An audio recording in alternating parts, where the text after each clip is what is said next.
So ayun mga katambay, no, ito na nga pala ang pangalawang technique na request ng ating solid followers na lagi natin ginagawa. So mga katambay, no, kapag ganito ang naging sitwasyon ng dice, kapag naglalaro kayo ng perya o na-encounter nyo yung ganito mga katambay, no, bali ganito ang pagkalagay nila. So ilalagay natin. At kapag ganito naman mga katambay, nakikita nyo na isang dilaw sa baba, isang dilaw sa itaas, isang pink sa baba, isang pink sa itaas, at isang blue sa baba at isang blue sa taas mga katambay. Siyempre sa madaling salita, no, lahat ng kulay na nasa itaas ay meron ka parehong kulay sa ibaba mga katambay. Kaya dito mapapatanong ka, mapapaisip ka mga katambay kung ano nga ba ang guide, kung ano nga ba ang dice na magiging guide natin, no? So kapag ganitong sitwasyon mga katambay, always yung pipiliin lagi ang dice na nasa right side, which is mga katambay yung kulay blue. So ganito mga katambay, no, kulay blue ang magiging guide natin. Mataas naman talagang porsyento na lalabas sa mga kulay na may kapareha.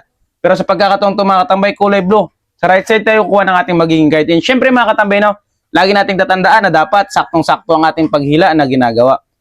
So ayun mga katambay, susubukan nating hilain ng katamtaman.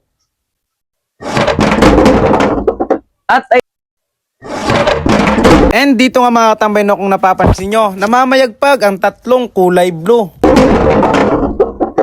At ayun nga mga katambay, no, kung inyong nakita, dalawang blue pa ang lumabas mga katambay. Pero okay na, kahit isa lang ang mahalaga lumabas siya. At kung napapansin nyo naman, kulay blue agad ang unang naging bungad. So ayun lang muna mga katambay, no, yung susunod nating video tutorial na request nyo, ay gagawa natin yan. That's it. So ayun mga katambay, no, ito na nga pala ang pangalawang technique na request ng ating solid followers na lagi natin ginagawa. So mga katambay, no, kapag ganito ang naging sitwasyon ng dice, kapag naglalaro kayo ng perya o na-encounter nyo yung ganito mga katambay, no, bali ganito ang pagkalagay nila. So ilalagay natin. At kapag ganito naman mga katambay, nakikita nyo na isang dilaw sa baba, isang dilaw sa itaas, isang pink sa baba, isang pink sa itaas, at isang blue sa baba at isang blue sa taas mga katambay. Siyempre sa madaling salita, no, lahat ng kulay na nasa itaas ay meron ka parehong kulay sa ibaba mga katambay.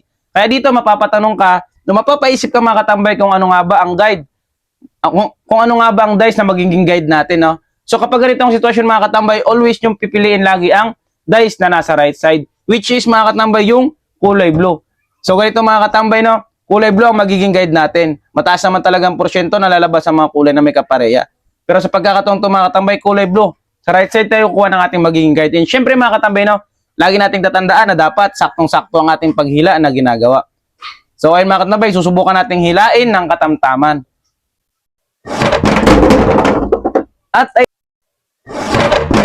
And dito nga mga katambay, no, kung napapansin nyo, namamayagpag ang tatlong kulay blue. At ayun nga mga katambay, no, kung inyong nakita, dalawang blue pa ang lumabas mga katambay. Pero okay na, kahit isa lang ang mahalaga lumabas siya. At kung napapansin nyo naman, kulay blue agad ang unang naging bungad. So ayun lang muna mga katambay, no, yung susunod nating video tutorial na request nyo, ay gagawa natin yan. That's it.